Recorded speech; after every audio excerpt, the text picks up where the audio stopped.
Chapter 1। आलोचना से बचें, इससे सुधार नहीं होता। अगर आप अपने जीवन से निराश हो चुके हैं तो दिल से कुछ काम करें, उसी के लिए जिएं और मरें। निश्चित ही आपको वह खुशी मिलेगी जिसकी आप तलाश कर रहे हैं। न्यूयॉर्क, 7 मई 1931। पुलिस और एक दोषी आदमी के बीच मुठभेड़ चल रही थी। अंतिम चरण में पहुंची मुठभेड़ लोगों में बहुत रोमांच पैदा कर रही थी।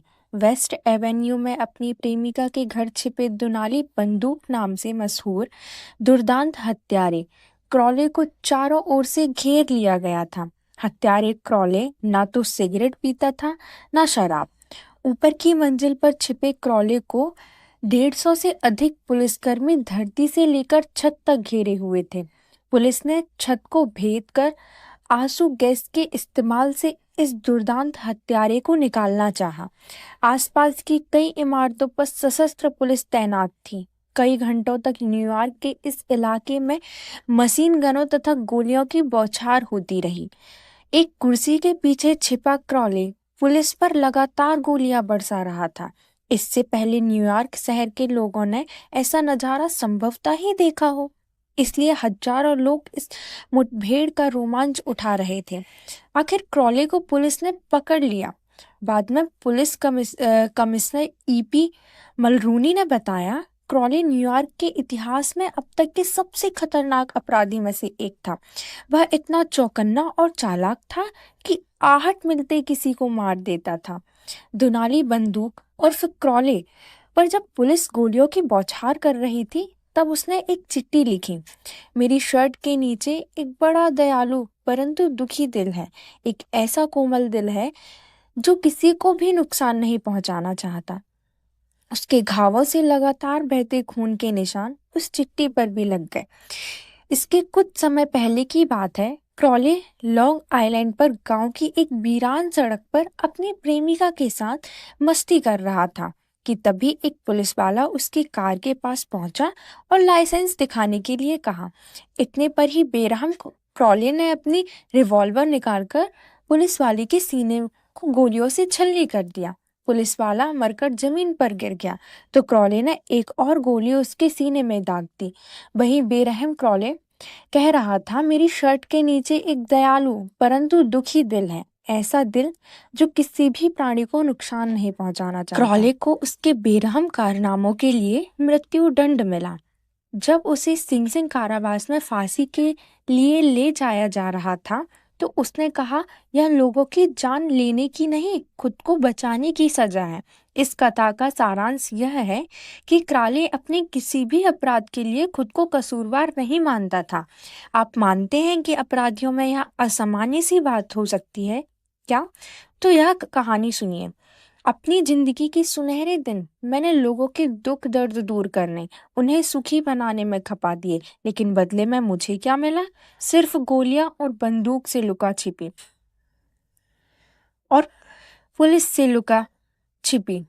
ये विचार अमेरिकी में शिकागो के सबसे कुख्यात दोषी अल कैपोन के हैं। कैपोन भी अपने कुकर्मों के लिए खुद को कसूरवार नहीं मानता था, बल्कि वह तो खुद को बड़ा परोपकारी मानता था।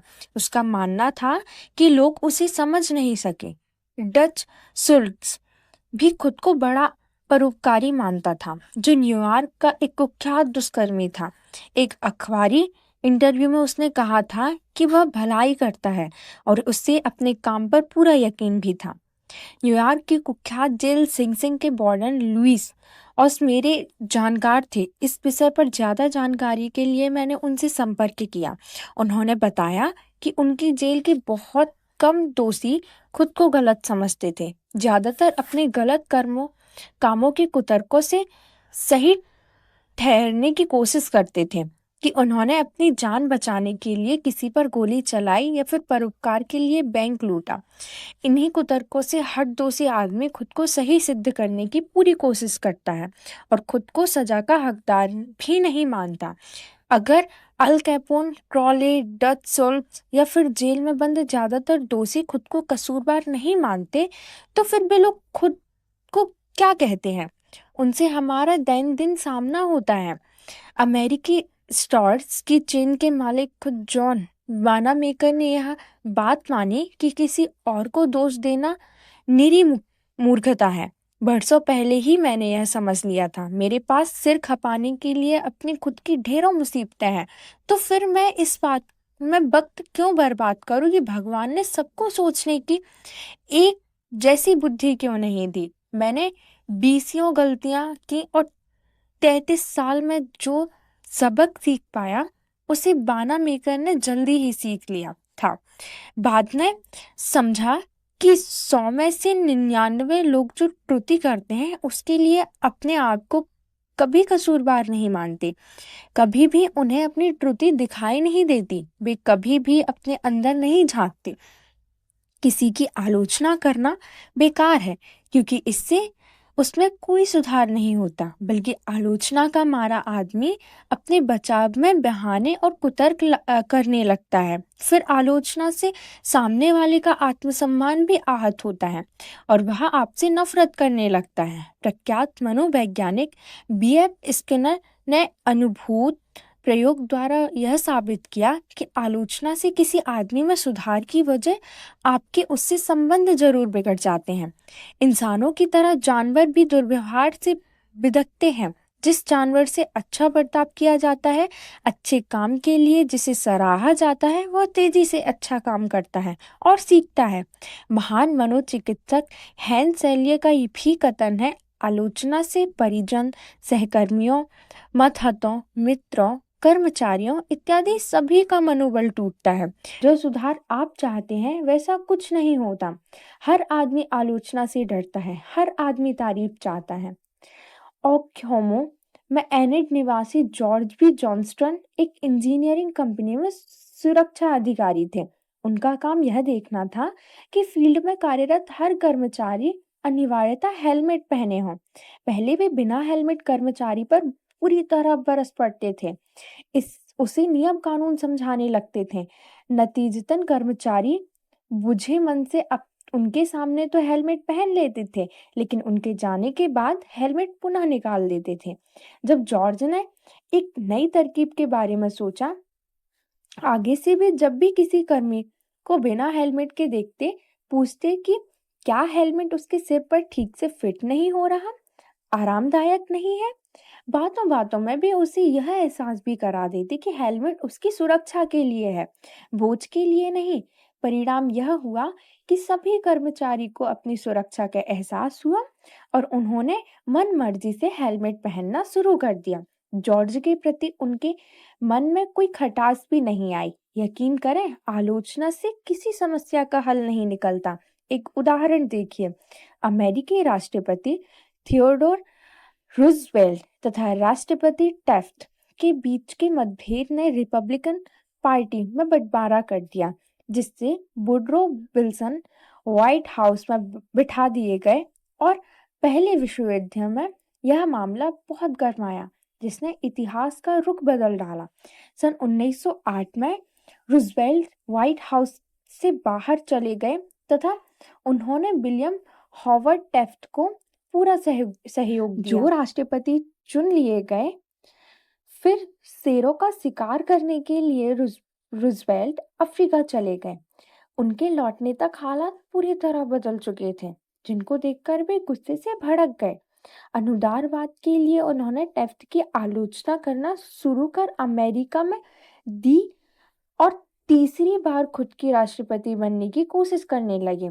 उन्होंने बुल मूस नामक पार्टी का गठन किया और जीओपी को लगभग धराशायी ही कर दिया। अगले चुनाव में विलियम हॉवर्ड टेफ्ट तथा उनकी रिपब्लिकन पार्टी की बुरी तरह हार हुई और उन्हें सिर्फ 2 राज्यों ऊटा तथा बारमेंट में ही विजय प्राप्त हुई। यह इस पार्टी की अब तक की सबसे अपमानपूर्ण हार थी।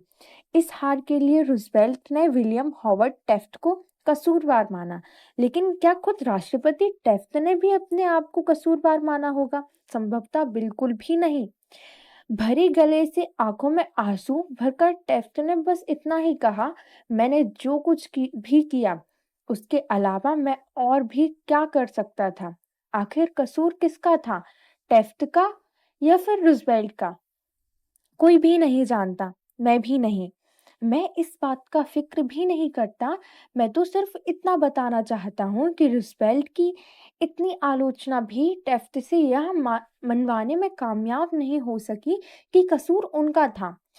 तो क्या फ़ायदा हुआ इन सब भर्त्सनाओं का? कुछ भी नहीं। दोनों के मन में एक दूसरे के लिए कड़वाहट भर गई और टेफ्ट तो अपने पक्ष में तर्क देने लगे। दूसरा नमूना यह टीपॉट डोम तेल स्कैंडल का ही ले सकते हैं। सन 1920 के शुरुआती दशक में यह खबर समाचार पत्रों में सुर्खियों में छाई रहती थी। इस स्कैंडल को अमेरिकी वासी सदैव ही याद रखेंगे। इस स्कैंडल के सरकारी भंडार को पट्टे पर देना था। कुछ ऐसे तेल के भंडार जिन्हें नौसेना के मुस्तकबिल के उपयोग हेतु अलग रख दिया गया था, लेकिन फॉल ने ना तो इनकी नीलामी की, ना इनके लिए टेंडर बुलवाया। उन्होंने तो अपने दोस्त एल्बर्ट एल डोहनी को यह फायदेमंद ठेका प्लेट में सजाकर दे दिया। डोहनी ने भी फौरन फॉल को $10 लाख लोन का नाम देकर पुरस्कार स्वरूप दे दिया।